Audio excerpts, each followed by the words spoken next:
여러분과 제가 12주년입니다만은 오늘 처음 창립 예배를 드린다고 가정을 해보죠. 오늘 한비전교회 이제 시작하겠습니다. 창립 예배 드릴 때 마음하고 이렇게 12년이 됐을 때하고 다를까요? 제가 체험해 보니까 다른데요. 다릅니다. 12년 전에는 그때도 주일날 말씀 전했던 기억이 나는데요. 성도님들 많이 안 계시니까 몇 분 안 되는 성도님과 말씀만 있었습니다. 우리 찬양이 있었고요. 그렇게 시작되는데 오늘은 사뭇 분위기가 다릅니다. 그렇죠? 이미 세월이 지나가면서 생각과 어떤 관념에만 있는 것이 아니라 그 교회가 실체적으로 존재하는 존재가 되었고 커져왔고 또 이렇게 지역과 세상에 영향력을 끼칠 수 있는 교회가 되었다 하는 것입니다. 감사한 일이죠. 세월이 흘러야 된다. 아무리 좋은 생각을 가지고 있어도 또 좋은 뜻을 가지고 있어도 그것을 실행하고 세월이 흘러야 실체적으로 이렇게 존재하는 존재가 된다 하는 것은 어느 누구에도 참 피할 수 없는 길인 것 같습니다. 그러면 세월이 많이 갈수록 더 커지고 더 좋은 것일까요? 하는 생각을 해볼 필요가 있습니다. 특별히 줄여서 교회로 생각해 보면 교회는 오래될수록 좋은 걸까요? 여러분들 마음속에 답변 속에 yes 아니면 no가 있는 줄 믿습니다. 이것도 아니고 저것도 아닌 것 같다. 뭐 그럴 수도 있죠. 그런데 만약에 오래된 교회일수록 좋은 교회라면 아마 대한민국에서는 선교사님들이 들어오셔서 처음 대한민국의 교회를 세우죠. 지난주에 같이 한국 선교 초대 선교에 대해서 나눈 적이 있습니다만은 세문안교회나 정동에 있는 감리교회나 이런 교회들이 제일 오래된 교회겠죠. 제일 오래된 교회고 전통이 있으니까 제일 확실한 교회다 이렇게 생각할 수 있을 것 같습니다. 하긴 뭐 어떤 분들은 그 전통이라는 것, 오래됐다는 것에 어떤 그 생각에 뿌리를 두고 저는 이래봬도 한국에서 이렇게 100년 된 교회를 섬긴 사람입니다. 이렇게 말씀하실 분도 계실지 모릅니다. 그렇죠? 왜 그렇게 자랑스럽기 때문에 전통이 자랑스러운 것이죠. 그런데 사실 전통에 대해서 가장 자랑을 많이 해야 될 분들은 유럽에 있는 교회들입니다. 지금도 유럽에 여러분도 마찬가지고 우리 가서 관광 여행을 하게 되면 제일 많이 가는 곳이 어디입니까? 교회입니다. 거의 모든 골동품들이 거의 모든 옛날의 유적들이 교회에 있습니다. 그렇죠? 그만큼 지난 2000년 동안 그리고 로마가 세계를 점령할 때부터 시작해서 기독교가 국교화되고 기독교가 그만큼 영향을 끼쳐왔기 때문에 우린 유럽에 가면 교회를 빼놓고는 고적을 다 볼 수가 없습니다. 그러니까 그런 교회 중에서는 1000년이 훨씬 넘는 교회, 개신교도 500년이 된 교회 막 이런 교회들을 우리 만날 수 있습니다. 저도 가서 보니까 교회 그 자체가 예술품이에요. 그냥 딱 놓으면 버릴 게 하나도 없어요. 다 예술품이에요. 밖에 있는 뭐 돌들을 깎아서 세워놓은 것들이나 창물이나 안으로 들어가서 보니까 그림이 걸려 있는 것들이나 하나하나마다 다 골동품이고 예술품들이에요. 정말 아름답게 만들었어요. 그러면 오늘날 우리가 그런 교회들을 보면서 이런 교회가 참 전통이 있고 오래됐고 몇백 년이 묵었고 1000년 이상이 묵었고 좋은 교회다 말할 수 있을까요? 결론부터 말씀드리면 그렇지 않을 수 있다. 왜냐하면 교회는 본질이 건물이 아니기 때문에 그럴 것 같습니다. 교회는 본질이 예술이 아니기 때문에 그런 것 같습니다. 물론 과거에는 국가에서 최고 유명한 예술가들을 통해서 큰 교회들이 교회를 예술로 짓고 그것을 말미암아 그 위용을 자랑한 적이 있었습니다. 그러나 오늘날 유럽에 있는 교회들도 그 모양을 보면 교회가 원래 있어야 되는 하나님께 드리는 예배, 하나님께 드리는 찬양과 기도 이런 것들이 풍성한 교회가 되어야 되는데 실제로 유럽 교회들은 교인들이 없는 교회가 많습니다. 그래서 주중이나 주말에나 주일날에나 금줄 쳐놓고 관광객들에게 관광 수익 받는 것을 수입의 원천이라고 하고 기도하는 사람이 전혀 없는 교회들도 많이 있다. 그래 아예 예배는 드리지 않고 1년에 한두 번 교회 몇몇 사람이 모여서 기념 예배를 드릴 때는 있다. 그런 교회도 많이 있습니다. 이제 그런 것들 생각해 보니까 꼭 교회가 시작해서 세월이 많이 갔다는 것만이 교회가 좋아졌다는 얘기는 아닌 것 같다 이런 생각이 듭니다. 오늘 12주년을 맞으면서 이제는 한비전교회는 개척교회가 아닙니다. 그래서 제가 계속 입버릇이 돼가지고 우리 교회 개척교회인데 그럼 아이고 한비전교회 개척교회 면한 지가 벌써 옛날입니다 그러는데 저도 가끔 이제 저 입버릇처럼 그렇게 되는 것 같습니다. 아직 우리 교회 개척교회를 못 벗어서 이런 생각을 하는데 늘 그런 마음으로 또 사는 것도 나쁘지는 않다고 생각합니다. 그러나 12년이 되었기 때문에 제가 볼 때는 이 지역 안에서도 그렇고 일단 외모적으로 보더라도 기성교회다 하는 것을 우리 느낄 수 있습니다. 그럼 기성교회가 되었기 때문에 이 지역 안에서 한비전교회 기성 자리 잡은 교회야 하고 사람들이 인정해 준다고 해서 그것이 기성교회가 되는 것인가, 더 좋은 것인가, 오늘 생각하지 않을 수 없었습니다. 그래서 저는 12주년을 맞으면서 하나님 말씀 앞에 나가서 말씀을 곰곰이 묵상하게 되었는데요, 하나님께서 특별히 에베소 3장 오늘 본문 말씀을 생각나게 하시고 인도해 주셨습니다. 그래서 오늘은 에베소 3장에 있는 본문 말씀이 하나님의 말씀이 오늘 12주년 된 우리 교회에 꼭 필요한 말씀이 되어서 교회를 하나님이 원하시는 대로 또 끌어가 주시는 그런 새로운 시작이 되는 점이 되었으면 참 좋겠습니다. 오늘 특별히 에베소 교회에 보낸 편지 에베소서가 본문인데요, 에베소 교회는 우리가 아는 것처럼 사도 바울이 1차, 2차, 3차에 걸쳐서 선교 여행을 하게 되는데요, 마지막 3차 때 에베소 지역을 들어갔다가 회당에 가서 말씀을 전하는데 3개월 동안 전합니다. 유대인 회당에서요. 근데 유대인 회당에서 말씀을 못 전하게 반동이 일어납니다. 반란이 일어납니다. 그러자 사도 바울이 나와서 말씀을 전하기 시작하는데 따르는 사람들이 생기기 시작하니까 두란노라는 곳에 소원을 세우고 3년 이상을 에베소란 지역에서 말씀을 전합니다. 그리고 세워진 교회를 3년 이상을 목양하게 됩니다. 그리고 우리 신약성경에 나와 있는 신약성경의 교회 중에서 사도 바울이 가장 오래 심혈을 기울여서 목양한 교회는 당연히 에베소 교회입니다. 에베소 교회입니다. 이 에베소 교회는 그냥 상상 속에만 있거나 성경책 속만 있는 것이 아니고 실제로 역사 속에 있었던 교회이고요, 건실하게 성장하고 커갔던 교회입니다. 그래서 우리 지난 연초에 우리 교우님들과 함께 몇몇 가정이 같이 우리 터키와 그리스에 갔을 때 보니까 에베소 지역에 가면 있고 에베소의 교회도 흔적들이 남아 있습니다.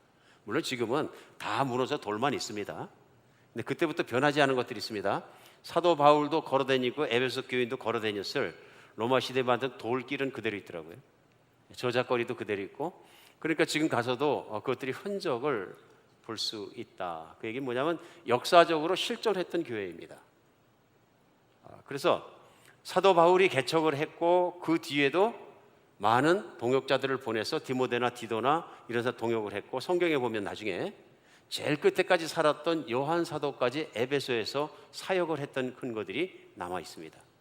그리고 성경 맨 마지막인 요한계시록 2장에서도 예수님께서 교회를 평가하실 때 첫 번째 평가하신 교회가 에베소 교회입니다. 물론 그때는 첫사랑을 버렸다고 책망을 들은 것을 우리가 알고 있습니다.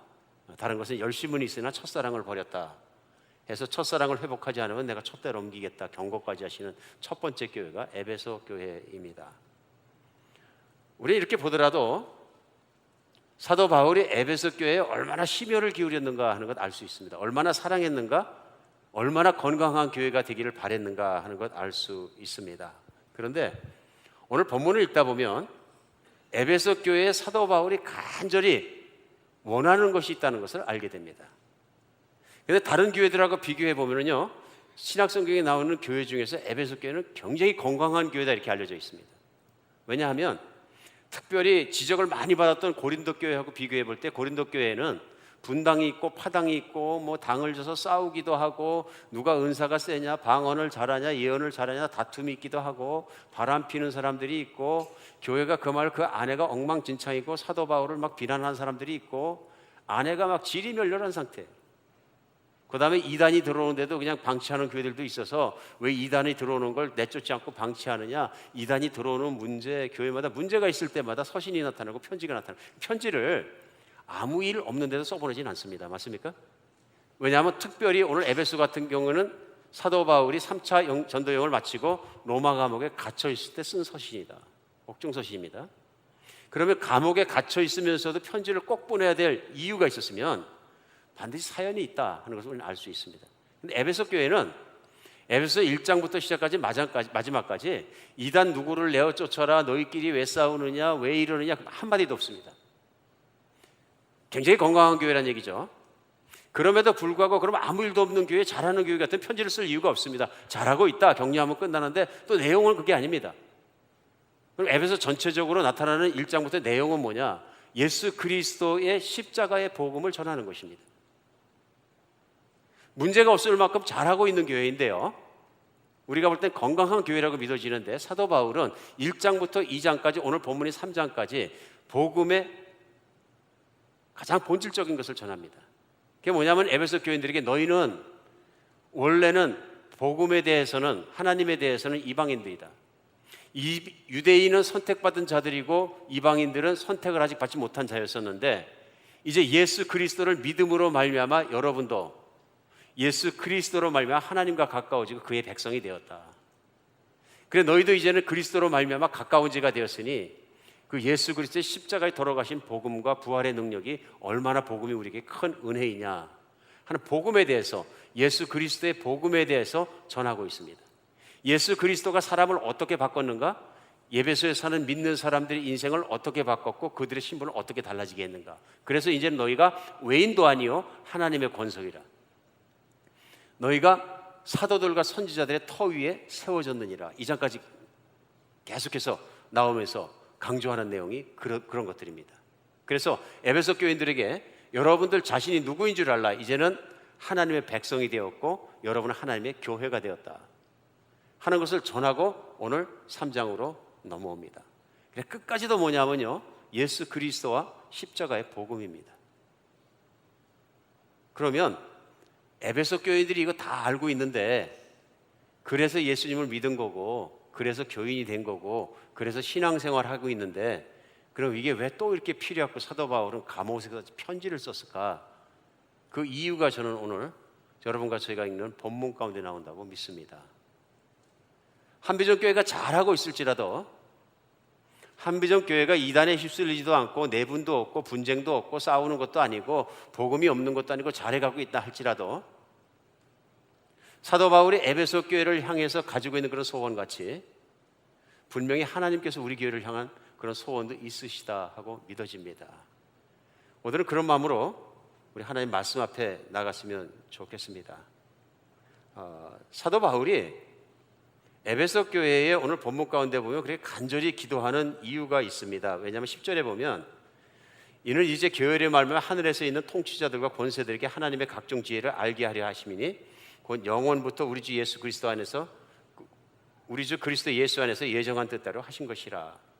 교회가 누구냐 하면은 바로 천사들에게도 알려주지 않으신 하나님의 비밀과 구원의 비밀을 교회에 알게 하셨다. 그 얘기는 뭐냐면 예수 그리스도의 복음의 비밀 놀라운 것은 교회가 가지고 있는 것입니다. 그러니까 교회가 얼마나 중요한 곳인지를 다시 한번 깨닫게 합니다. 그러고 나서 12절부터 보면은 우리가 그 안에서 그를 믿음으로 말미암아 담대함과 확신을 가지고 하나님께 나아감을 얻느니라. 그러므로 너희에게 구하노니 너희를 위한 나의 여러 환난에 대한 낙심하지 말라. 이는 너희의 영광이니라.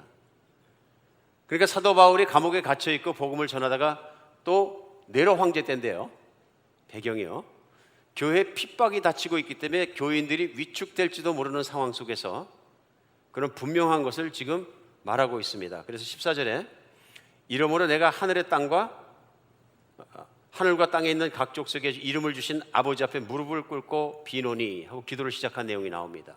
사도 바울이 에베소 교인들을 위해서 정말로 그 감옥의 돌바닥에다 무릎을 꿇고 차갑게 하나님께 간절히 기도해야 되는 내용들이 나오기 시작합니다. 16절에 그 영광의 풍성함을 따라 그 성령으로 말미암아 너희 속사람의 능력으로 강건하게 하시며 믿음으로 말미암아 그리스도께서 너희 마음에 계시게 하시었고 너희가 사랑 가운데서 뿌리가 박히고 터가 굳어져서 능히 모든 성도와 함께 지식에 넘치는 그리스도의 사랑을 알고 하는 게 기도의 내용입니다. 제일 먼저 성령님의 능력으로 에베소 교인들의 속사람을 강건하게 튼튼하게 해주시었고 첫 번째 내용이 나옵니다. 사도 바울이 에베소 교인들을 보았을 때 가장 중요하고 가장 정말 건강해야 되는 것은 뭐냐면요 외형적인 것이 아니라 교인들의 내면의 문제다 하는 것을 들고 나오는 것을 볼 수 있습니다. 특별히 속사람이 강건해지는 것에 대해서 얘기합니다. 속사람. 저는 오늘 한비전교회 12조진을 맞아서도 다른 어떤 것보다 한비전교회가 좋은 교회냐 건강한 교회냐 한비전교회가 어떤 교회냐 말할 때 제일 중요한 것은 이것이라고 생각합니다. 교인들의 내면적인 상태입니다. 교인이 몇 명 모였느냐, 몇 년 됐느냐, 프로그램이 어땠느냐, 그게 문제가 아니고요. 본질적으로 여기서 가장 중요한 것은 뭐냐면요, 교회를 구성하고 있는 교인들, 곧 하나님의 가족들의 속사람, 내면이 어떤 상태냐 하는 것입니다. 속 사람이 강건하면 강건한 것이고 속 사람이 병들었으면 병들었다 하는 것입니다. 너무 좀 추상적인 얘기인 것 같습니까? 현실감이 잘 들리지 않습니까? 좀 현실감 있게 한번 생각을 좀 바꿔보죠. 속 사람이 뭘까요? 우리 금방 알 수 있어요. 인간의 내면이죠. 눈에 보이지 않는 내면적인 세계를 얘기합니다. 특별히 사도 바울은 고린도 후서 4장 16절이죠. 4장 16절에 말씀하실 때 그러므로 우리가 낙심하지 않는 것은 우리의 겉사람은 날마다 낡아가나 우리의 속사람은 날마다 새로워지느니라. 속사람과 겉사람을 따로 얘기하면서 우리의 육신은 날마다 병들어가고 혹시 날마다 우리가 또 늙어갈지 모르지만 우리의 속사람은 날마다 새로워진다고 얘기를 합니다. 그래서 낙심하지 않는다. 그럼 사도 바울이 얘기할 때 속사람이라는 것은 인간의 육신 안에 들어있는 내면적인 자기, 내면적인 사람을 얘기하고 있는 것을 금방 알 수 있습니다. 여러 가지로 생각할 수 있죠. 우리 영적인 것, 정신적인 것, 마음 모든 내면에 일어나고 있는 실제 자기 존재의 모습이다 하는 것입니다. 사람은 육신의 모습이 있고요. 그 사람 속사람의 모습이 있다 그런 것이죠. 오늘 성경 가운데서 사도 바울이 에베소 교인들을 위해서 기도하는 것은 에베소 교인들의 속사람을 위해서 기도하고 있습니다. 성령의 능력으로 속사람이 강건하게 하옵소서 하는 것입니다. 왜 기도할까요? 속사람이 강건하지 않을 수 있기 때문에 병들었을 수 있기 때문에 그렇습니다. 그럼 우리는 알 수 있습니다. 감옥에 갇혀있기까지 사도 바울이 고통을 받으면서도 간절히 그들을 위해서 원했던 건 에베소 교인들의 속사람이 튼튼해지는 것입니다. 그래서 저도 생각해 봤습니다. 이웃의 목사는 속사람이 튼튼한가 이 말씀 준비하면서 제 내면에 들리는 음성은 아니다 였습니다. 아니다. 왜 그런가 생각해 봤더니 하나님을 사랑하는 마음이 뜨거워지면 속사람이 강건해지는데 하나님이 저를 사랑하는 거 압니다. 하나님이 교회를 사랑하는 것도 알고 하나님이 우리 교우들을 사랑하는 것도 압니다. 그런데 그것이 제 마음속에 있는 걱정과 근심과 어두움과 그런 것들을 완벽하게 내어쫓지 못하는 것을 제가 발견하게 된 거예요. 하나님은 사랑이시라 머리로 압니다. 그리고 입으로 믿습니다. 그러면 하나님의 사랑이시기 때문에 저게 걱정할 필요가 없습니다. 근데 우리 교우들이 편찮으신 분, 사업이 힘드신 분, 가정에 문제가 있는 분, 자녀의 문제가 있어 아픈 자매도 있고 또 힘들게 하는 자식을 둔 형제를 둔 가정도 있고 막 이런 것들이 다 복합적으로 나타나면 그런 문제를 위해서 기도하고 매달리고 나 자신도 또 내 개인의 또 문제가 있을 수 있고 이렇게 하다 보면 문제 다음에 문제 있고 그 다음에 문제 있고 계속 하다 보면 제 마음속에 하나님은 사랑이시다 하는 말씀 하나로 해결이 안 되는 것이 있는 것을 발견하게 됩니다. 여러분은 어떠십니까? 여러분의 속사람은 지금 그러니까 신앙인으로서 믿는 사람으로서의 속사람은 어떤 것 같습니까? 하는 것입니다. 우리 속사람의 상태를 우리가 해볼 필요가 있는 것이 왜 그러냐면요. 우리 속사람은 문제를 가지고 있습니다. 생각해 보니까 무슨 문제냐면요. 내 마음대로 안 되는 겁니다. 누군가 나는 내 속사람은 내 마음대로 됩니다. 그러면 이제 마음대로 안 되는 인생을 살아보시면 느끼실 겁니다. 사람의 마음의 문제가 뭐냐면요. 사람은 맘먹은 대로 생각하는 거예요. 그러니까 오늘 똑같이 한비전교회에서 설교 말씀을 듣고 있습니다만은 똑같지 않다는 것입니다. 아, 난 설교 들을 필요 없어. 재미없어.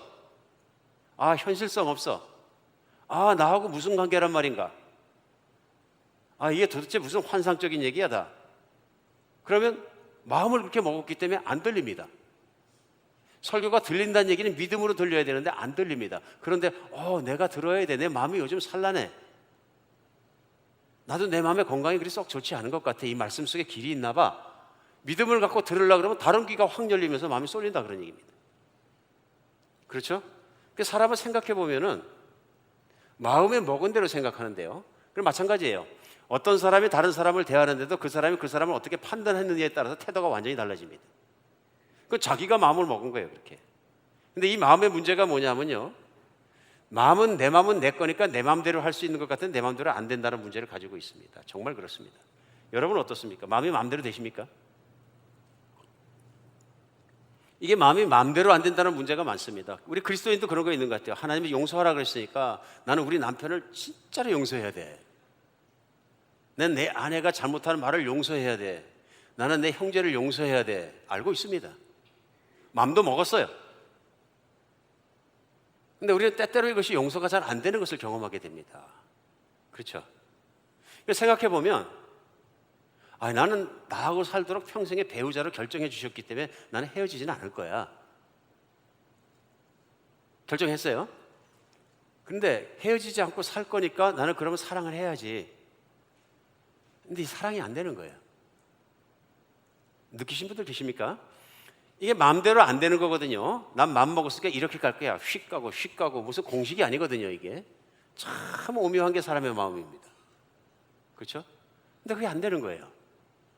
사랑하지 않을 이유가 없을 때도 사랑이 안 되는 경우도 있고, 이것이 사람의 마음대로 참 되지 않는 것이 묘한 사람의 마음이다. 그래도 그럴 수밖에 없는 것이 사람의 마음은 쉽게 병드는 것 같습니다. 세상을 살아가면서 세상의 환경 때문에도 병듭니다.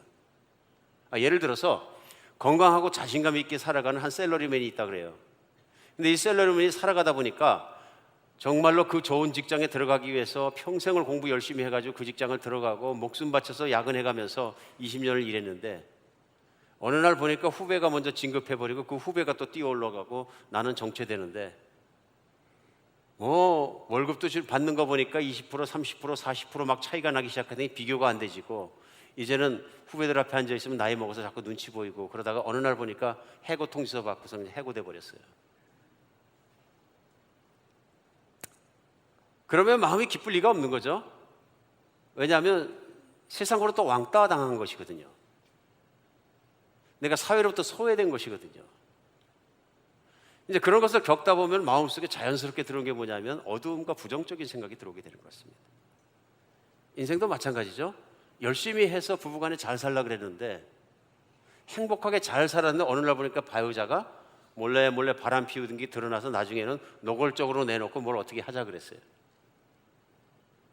그 순간부터 행복했던 인생이 끝나고 칠흑 같은 인생이 막 시작이 되는데, 내 마음속에 어둠이 들어오는 것을 막을 수 있는 길이 거의 없는 거죠.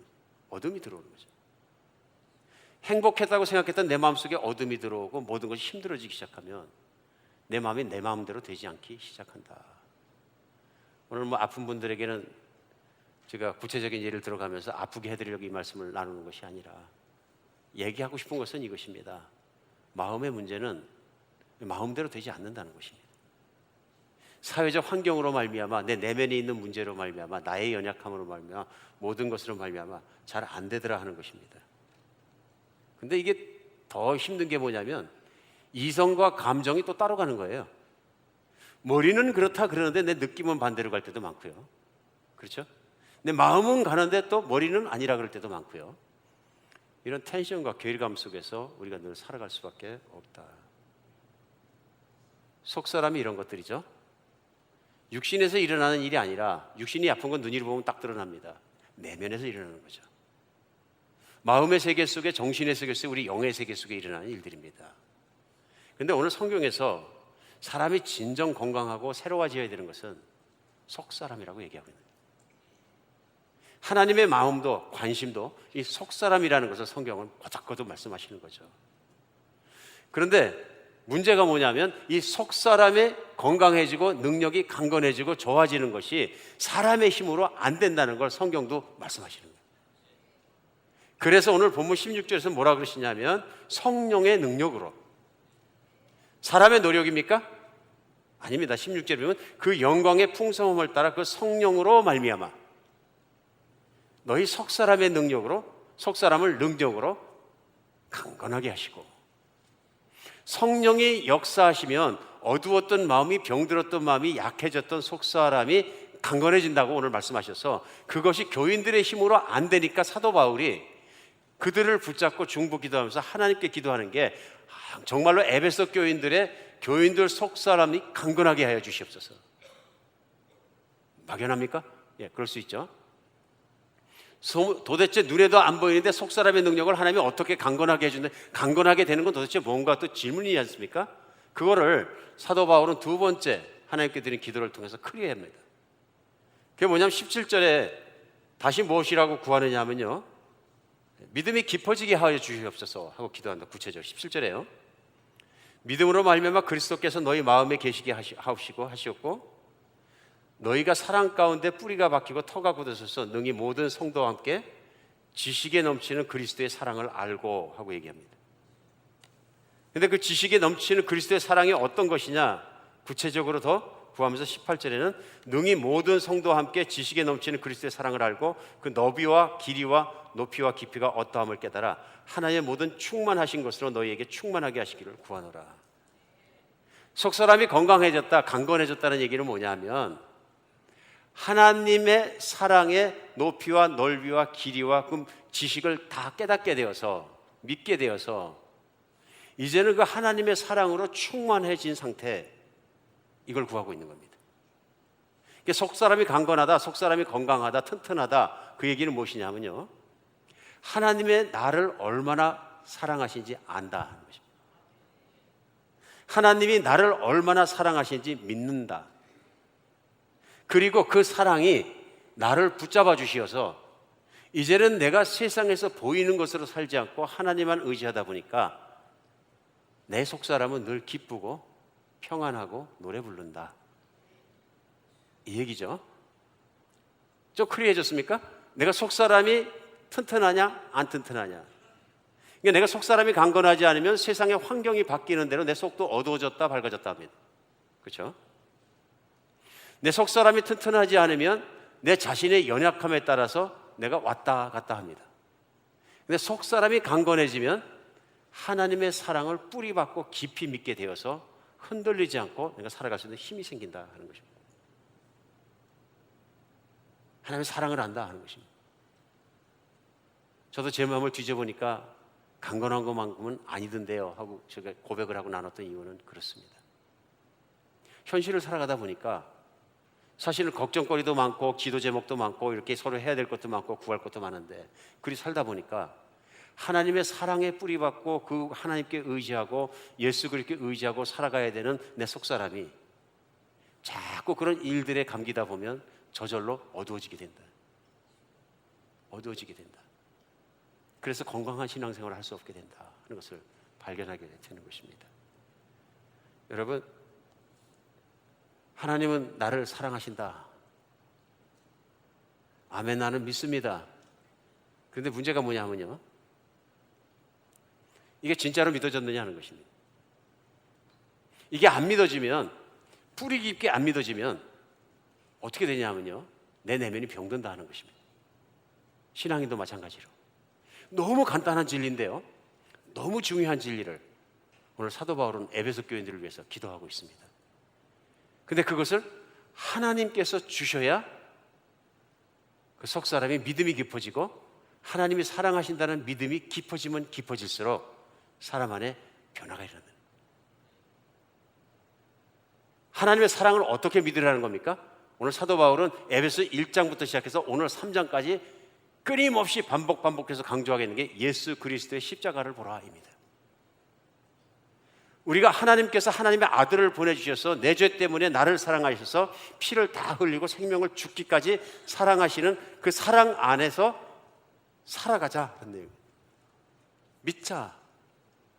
하나님이 얼마나 더 큰 사랑을 보여줄 수 있느냐, 하나님이 더 사랑하실 수 있느냐, 하나님의 생명까지 내어놓으신 사랑을 믿어야 한다는 거예요. 성경은요, 구약 성경부터 시작해서 무슨 사랑을 말해서 에레미야서에서는요, 한이 없는 사랑에 대해서 얘기합니다. 한이 없다는 얘기면 리밋레스. 하나님이 나를 향한 사랑, 하나님이 자식을 향한 사랑은 끝이 없다, 이렇게. No end. 그 얘기는 뭐냐면 변하지 않는다. 사도 바울은 그 아들의 생명까지 내어주신 사랑, 십자가의 사랑을 얘기합니다. 요한 사도도요, 요한복음 13장에 보면은 예수님이 마지막 때에 다가오매 제자들을 사랑하실 때 끝까지 사랑하시느냐, 이렇게. 끝까지 변함없이 컨스턴트하게 끝없이 사랑하신다. 이게 성경적인 진실인 거죠. 진리이고 팩트입니다. 근데 남은 건 뭐냐면요, 이 진실이 예수 그리스도의 십자가를 바라볼 때 나에게 적용되었느냐 하는 것입니다. 이것이 얼마나 큰 변화를 일으킵니까? 내가 예수님께서 나를 그렇게 사랑하시고 하나님이 나를 그렇게 사랑하는데 분명히 내가 믿는다면 세상을 창조하신 하나님이 나를 사랑하는 겁니다. 그냥 사랑하는 것이 아니라 목숨 바쳐 사랑한다는 것입니다. 아무것도 아낄 것 없이 나를 사랑한다는 것입니다. 이것이 얼마나 큰 것입니다. 근데 이게 안 믿어지고 믿음이 약해지고 뿌리가 빠지고 자꾸 흔들리게 되면 내 마음속에 속사람의 병들고 어둠이 자꾸 들어온다. 불안한 게 있고 사는 게 재미가 없고 다 들어올 수 있다. 제가 갑자기 지난 한 주간 몸이 좀 불편해서 쉬는 시간을 가졌습니다만 조용한 시간이 있어서 갑자기 생각이 났어요. 지구에서 웬만한 것은 추측하고 알 수 있고 좀 뭐 그런 것 같은데 내가 모르는 곳이 어딘가 생각했더니 제가 남극 북극을 잘 모르는 것 같아요. 거긴 뭐 하는 데지 뭐 어떻게 생긴 건지. 그래서 아내와 함께 다큐멘터리를 하나 찾아가서 딱 틀어놓고 한 2-3시간 봅시다. 최소한 우리가 살고 있는 지구는 대강 알 필요가 있다. 그래서 남극 북극 다큐멘터리를 보았습니다. 제가 생각해본 것보다 광대한 곳이던데요. 얼음이 덮여 있는데 뭐 700마일씩이나 그냥 얼음만 덮여 있고, 근데 그 얼음이 덮인 것이 그냥 두께가 아니라 2마일이 넘는다 그러더라고요. 얼음 두께가 대단해요. 그래서 보니까 겨울이 닥치면 한 3개월 동안 겨울 동안은 해도 뜨지 않고 얼음 표면에는 바람이 불고 눈보라가 치는데 거기에는 영하 70도까지 내려간다. 엄청난 온도죠. 갖다 놓으면 그냥 몇 초 사이에 바짝 얼어버린다 그러는데요. 얼어서 그냥 탁 깨져서 떨어져 버린다 그러는데, 그때 이제 그 캄캄하고 바람만 불고 눈만 날리고 그런 속에서 무슨 생각이 나요? 생명이 살까? 하는 생각이 들었습니다. 저 어둠과 저 추운 곳에 생명은 아무것도 못 살까? 세포도 못 살겠다. 근데 의외로 그 눈 속에 흰 폴라베어가 새끼를 낳더라고요. 몇 개월 동안 몸에 저장한 우유로 새끼를 키워내더라고요. 자기는 동면을 하고 잠을 자는데 새끼가 태어나니까 핥아주고 털을 정돈해주고 자기는 눈을 감고도 계속 하더라고요. 이건 어미가 뭐 학교 가서 배우는 것도 아니고 어디서 배워서 하는 것이 아니라요, 본능적으로 하는 것입니다. 기가 막힌 것이에요. 그래서 또 보니까 펭귄이 수도 없는 수만 마리 펭귄이 나오는데 허허벌판에 눈보라는 쌩쌩치고 캄캄한데 수컷들이 알 하나씩을 가랑이 사이에다 끼고선 전부 서 있습니다. 오돌오돌 떨고. 근데 이게 하루 이틀도 아니고 겨우 내내 몇 개월을 그러고 있는데 몇 개월을 지나고 나니까 새끼가 부화해서 그 안에서 크는 거예요. 그런데 다리만 벌려서 몇 초만 지나가도 이 새끼가 얼어서 죽어버린답니다. 그 몇 개월을 움직이지도 않고 새끼를 품고 서 있어야 되는 아비의 심정이 그 펭귄을 보면서 바람은 쌩쌩 부는데 바람이 불 때마다 눈을 감고 이렇게 하면서 눈을 지그시 감고 그 견디고 서 있는 그 펭귄들의 모습을 보니까 참 신기하다. 생명의 애착이라는 것이. 죽을 때까지, 심지어는 어떤 펭귄은 죽을 때까지도 새끼를 놓지 않고서 붙잡고 있더라. 정말 신기한 느낌이 들었습니다. 그런데 그 2마일이나 되는 두께의 얼음 밑으로 들어가니까 영상 1도이고 거기에는 또 다른 천지의 생물들이 바닷속에 다 살아서 움직여요. 너무 오묘했습니다. 오늘 주일 설교 시간에 뭐 남극 북극 나누자는 얘기가 아니고요, 그때 생각이 떠올랐습니다. 아무 사람도 없는 그곳에 이요셉이란 나 인간 하나가 딱 서 있으면 하나님이 주목하실까? 실감이 나지 않다가도 십자가를 생각하니까 하나님은 펭귄보다 월등하시다. 하나님은 곰보다 월등하시다. 곰을 만드시고 펭귄을 만드시고 그 안에 사랑의 DNA를 새겨놓으신 하나님께서 자기의 자식 이요셉이가 서 있으면 그 모든 관심이 다 쏠리실 수 있다. 이 지구에 사는 모든 동물과 생물 중에서 하나님의 최고의 관심은 사람입니다. 동물을 위해 목숨을 내놓으신 것이 아니라 하나님께서는 그 아들의 목숨을 사람을 위해서 내놓으셨습니다. 모든 걸 만드신 하나님이 사람을 위해서 목숨도 아끼지 않으신다면 사도 바울의 말이잖아요. 로마서에서도 하나님이 무엇을 아끼시겠느냐? 그럼 뭐가 두렵느냐? 무엇을 두려워하겠느냐? 어떤 어둠이 들어오겠느냐? 이것이죠. 오늘 에베소 3장에서 에베소 교인들을 향해서 사도 바울이 하나님께 기도하고 있는 것은, 하나님, 우리 교인들이 하나님의 사랑이 어떤 것인지 예수 그리스도의 십자가를 바라보며 그 정말 생명 바치는 사랑을 통해서 믿게 해 주시고, 뿌리가 더 깊어지게 하시고, 그 사랑이 얼마나 큰 것인지를 확고하게 믿게 해 주셔서 이제 세상에서 어둠이 들어왔을 때 절절매지 않게 해 주시고, 세상에서 힘든 일을 당한다고 해서 좌절하지 않게 해주시고, 이제는 속사람이 튼튼하기 때문에, 믿음이 튼튼하기 때문에, 미래가 확실하기 때문에 세상 정도는 너끈히 이기게 해주십시오. 이런 기도인 거죠. 저는 우리 한비전교회가 12주년을 맞지만, 물론 선교도 하고 전도도 하고 무슨 일하고 뭐 커지고 이런 다 일어나는 일들이지만 하나님 나라가 확장되는 과정인 거죠. 진짜 중요한 것은 그동안 선포되고 또한 선포되는 말씀을 통해서, 복음들을 통해서 우리 한비전 교회인들의 내면이 그리스도 예수의 사랑을 확실하게 믿어서 그렇게 건강한 교회가 되었으면 좋겠습니다. 예수님은 다 되거든요. 사도 바울은 서신이 시작하면서 에베소서에서 1장부터 시작해서 마지막까지 딱 한 가지입니다. 예수 그리스도 십자가와 부활입니다. 이거면 다 되지 않느냐, 이런 것이죠. 이 사랑이면 못할 게 뭐 있느냐? 이 사랑이면 해결하지 못할 문제가 무엇이 있느냐? 사도 바울은 오직 하나 가지고 전하는 것을 볼 수 있습니다. 우리 한국에서 지난주에 그 이효령 박사님과 조선일보 기자가 인터뷰한 기사가 났습니다. 인터넷에 이렇게 보다 보니까 조선일보 맨 위에 기사에 나와 있어서 제가 읽게 되었습니다. 이효령 박사님, 우리가 아는 것처럼 한국에서 문화부 장관도 지내시고 교수님도 하시고 문학가이시고 철학가이시고 사회학자시고 자관 지성인이 할 수 있는 거의 많은 것들을 하신 것 같아요. 거의 다 하신 것 같아요. 본인도 그렇게 말씀하시고요. 그래서 한국의 지성이다 이렇게 부를 만큼. 그런데 그분이 80이 훨씬 넘으셨는데요, 암이 걸린 것이 확인이 되셔서 현재 겪고 있는 암의 상태로 봤을 때는 얼마 많이 사지 못하신다. 그래서 이제 기자가 인터뷰를 하게 된 것 같습니다. 참 그럴 때는 인터뷰를 안 하는데, 지성인이기 때문에, 한국의 지성이기 때문에 무슨 마음을 갖고 사시는가, 그러니까 죽음을 목전해 주신 이효령 박사님 무슨 마음으로 사시는가, 그게 궁금했던 것 같습니다. 근데 결론 내용은 이겁니다. 이효령 박사님이 기자에게 하신 말씀은, 나는 죽음을 앞에 놓고 출생을 생각하게 됩니다. 이렇게 얘기했어요.